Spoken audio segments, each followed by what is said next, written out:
You're just slacking off in your room, not working. Stop smiling and telling me that you're working. Don't lie to me. These are the words my mother-in-law Katie and sister-in-law Elena said to me while I work from home. I'm Daisy, 35 years old, and I work as a designer. I love drawing since I was little. I was in the art club in both middle and high school and graduated from an art university. I've won several awards, and I always wanted to become a painter or work in design. My husband Hank and I worked together at a part-time job during college. Although we went to different universities, we lived close by and often went home together after our shifts. We discovered we liked the same artists and became close.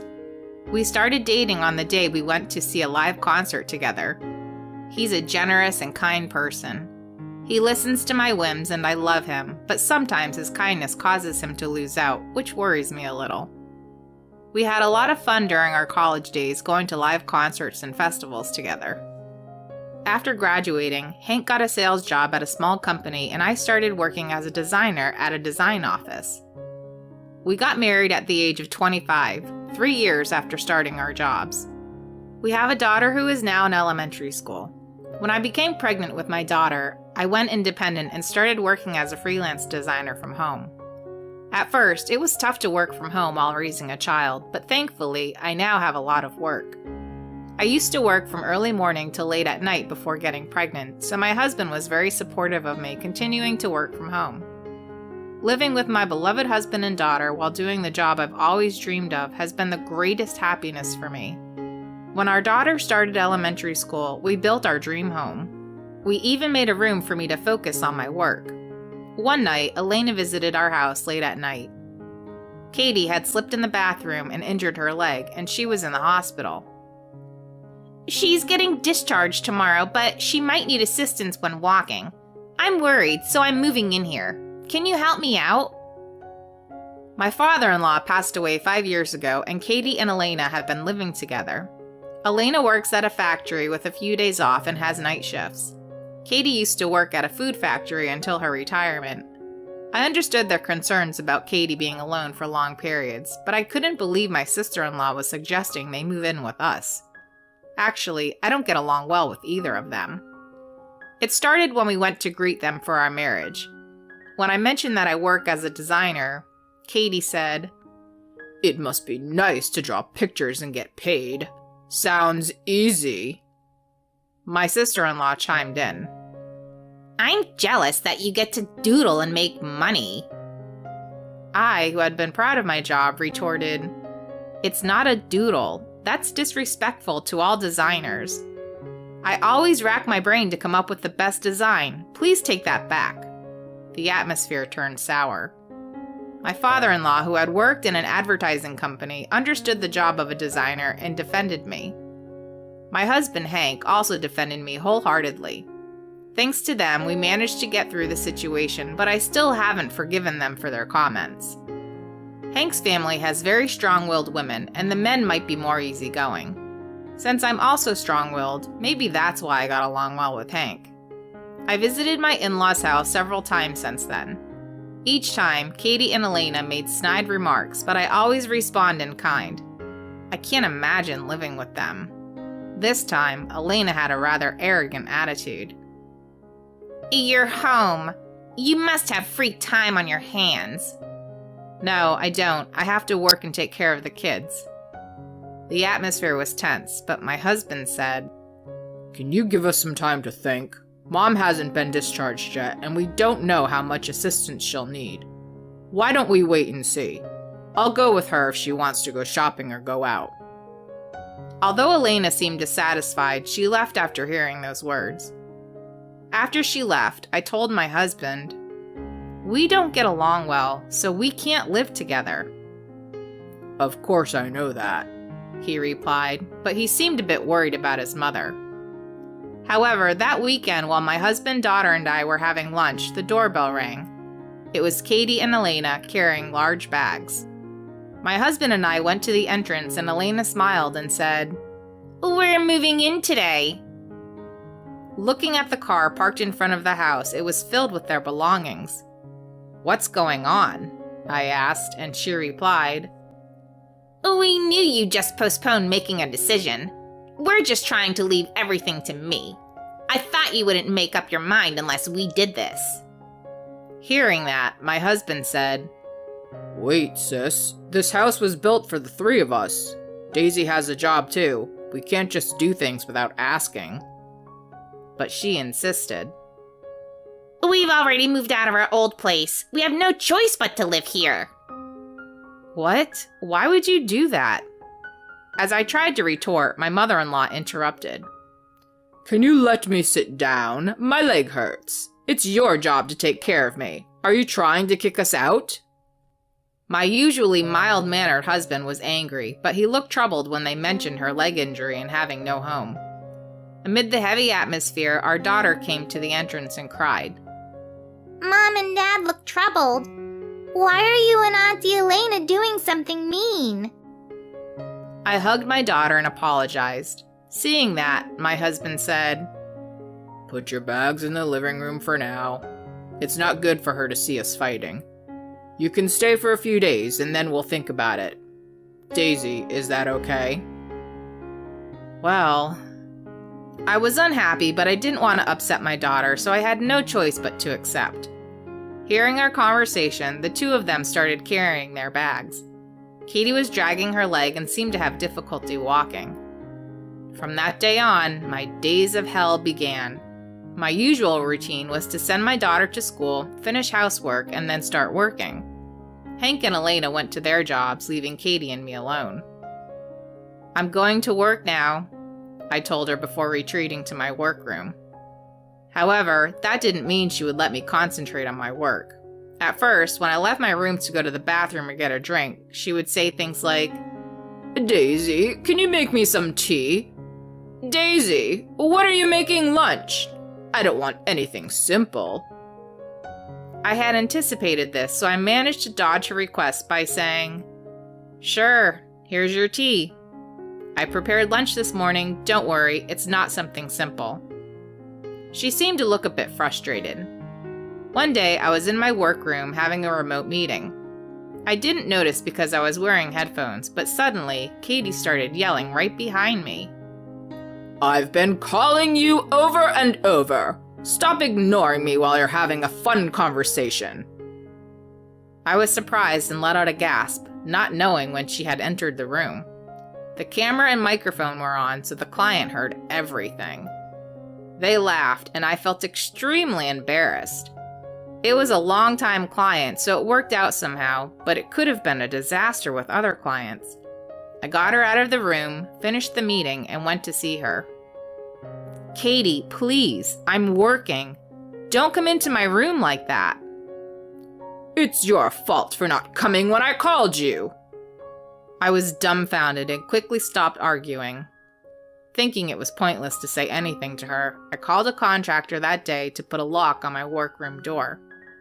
That night, when my husband came home from work, I said, "I don't think I can handle this. I can't have my work disrupted." "If you've put a lock on the door, it should be fine. She's having trouble walking, so I can't just kick her out." He seemed decisive. I understood what Hank meant, so I thought we needed to come up with some measures. To avoid worrying our daughter, we acted normal when we all ate together. There were times when Katie made sarcastic remarks, but I held back from responding in front of my daughter. Then, on the day of my daughter's school event, I took the day off from work and went to the school in the afternoon. Since Elena was off that day at home, I asked her to take care of Katie and left the house. In the evening, the school event ended successfully, and when my daughter and I returned home, all my work materials, including my computer and documents, were in the living room. What the hell is this? When I asked Katie and Elena about it, my sister-in-law replied with a nonsensical explanation. "Well, I work night shifts sometimes, and our schedules don't match, so I wanted us to have separate rooms." I cut her off. "I didn't ask for that. What is this? These are my work tools, right?" Elena sneered. "You're just slacking off in that room pretending to work, right? If we're going to use a room for fun, it should be mine. You have a bedroom too, and since you put a lock on it, my privacy is protected." I had been locking the workroom door while I was inside to prevent my mother-in-law from entering during work, but I hadn't been locking it when I went out. I greatly regretted letting my guard down, not expecting her to do such a thing. Along with my regret, the sound of my anger boiling over toward Kate and Elena, who had done as they pleased, could be heard. Don't mess with me. These are my important work tools. Do you know how much money I make with these? What a pompous thing to say. I heard from Mom that you're lying about working. You're just laughing and talking with someone, right? I was having a meeting then. There are times when we are laughing during meetings, right? I never laugh during factory meetings. You're just lying. Elena, perhaps heated up, grabbed my hand. With my blood boiling, I raised my voice, shook off her hand, and yelled back. I felt like we were on the verge of a physical fight. Then Katie, who had been sitting on the sofa complaining, ran over to us. Stop it! Daisy is the one at fault. She works at night and has a hard time. She's always exhausted when she comes back from her standing job. Compared to that, you're just sitting in front of your computer laughing. What kind of work is that? Stop lying already. Huh? By the way, Katie, you just ran, didn't you? Are you lying about your bad leg? Oh, you're awful! Accusing an old woman with a bad leg of lying? Just because you don't want your own lies to be exposed. The fact that you could run is proof. Please rent a house immediately and go back to living together. Unable to hold back, I said what I had been wanting to say but had been enduring. Hearing that, Elena retorted. What are you saying? Talking about working from home like you're so important? Remote work is for recluses. Pack your stuff and leave. Katie continued. That's right. It's not us. You should be the one to leave. Then we heard our daughter's crying voice. I got too excited and was completely absorbed in the argument. My daughter had been crying the whole time. Seeing her, I came to my senses. Fine, I understand. All the furniture is mine and I'll sell the house. Goodbye. Huh? What do you mean, yours? It's Hank's, right? I just ignored her, packed my things, and went back to my parents' house. I apologized to my daughter a lot. As I apologized, tears welled up in my eyes. I emailed Hank about today's events and my return to my parents' home. That night, he came to apologize after work. I'm sorry about my mom and sister. Please come back. I can't. I've reached my limit. They will never leave. I'm already looking for a place to move, and I'm selling the house. I'll contact you again when we have a moving date and a new house. With that, I sent my husband home. In fact, his income was so low that it was impossible for the three of us to live together. I had suggested he change jobs many times, but he stubbornly refused, saying the company wouldn't run without him. So I became independent. I had been working while raising my daughter since she was born. Thanks to that, we were able to buy a house. We paid for living expenses from my husband's salary, but the house, car, and furniture were all purchased with my earnings. The house was in my name because I earned several times more than he did.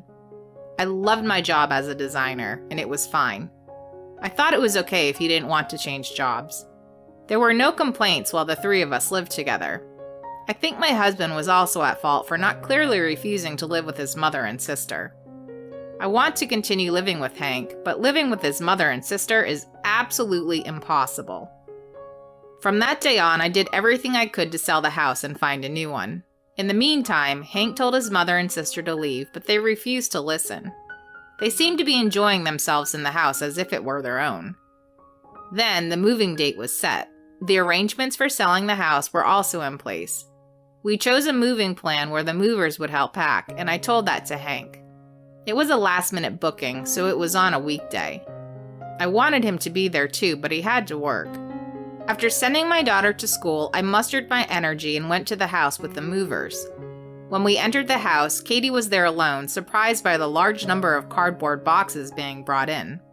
As we silently began our work, she said, "What are you doing? This is our house. Stop moving out without permission." "This is my house, so there's no problem. Please, continue." She kept yelling, but the moving work proceeded smoothly. Finally, we left behind just the small amount of belongings Katie and Elena had brought, and also Katie, and the move was completed. I felt refreshed. After that, it seems my husband received an onslaught of calls from Elena and Katie. That night, we went to the house together and told Elena our future plans at the entrance. This house is already set to be put up for sale. A cleaning service is coming in a week. Please move out by then. We didn't agree to that. This is our family's house. We don't even understand why you moved today. Hank, tell this woman something. I tried to tell you many times, sis, but you didn't listen. Daisy says she can't live with you anymore. How can you say that when our mother has a bad leg? You were supposed to have resolved this by leaving.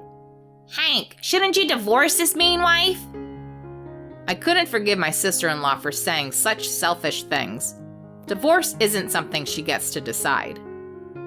I've been doing my best to take care of Katie while working and raising our child. You're the one who came and messed up my workspace, right? As I said before, this house is under my name. I have the right to decide. So I'm telling you to leave. Hearing those words, Katie, who must have been in the living room, ran to the entrance. What's with that attitude? My husband looked surprised. Huh? Mom, you just ran here. Was that whole bad leg thing a lie? As my husband said that, Katie looked flustered and pretended to be in pain, but he ignored her and continued speaking. It's embarrassing as a man, but since my earnings are low, this house is under Daisy's name. Despite having to care for our child, she worked tirelessly from home. Thanks to her unwavering dedication, I have my job.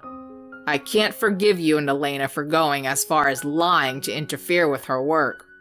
I'll help you find a place too, so please leave. Hearing my husband's words, Katie and Elena remained silent with their heads down. I'm really sorry. I knew you didn't like the idea, but I couldn't say anything strongly because I was worried about my mom's bad leg. I'm sorry. Also, I've decided to change jobs. Since then, Katie and Elena seem to have found a small place to live together. I haven't met them since, but when Hank went to help them move, they were apparently arguing the entire time. It was true that my mother-in-law had fallen and been hospitalized, but she could walk normally after a few days and had hidden this fact to avoid being kicked out. She confessed this to Hank.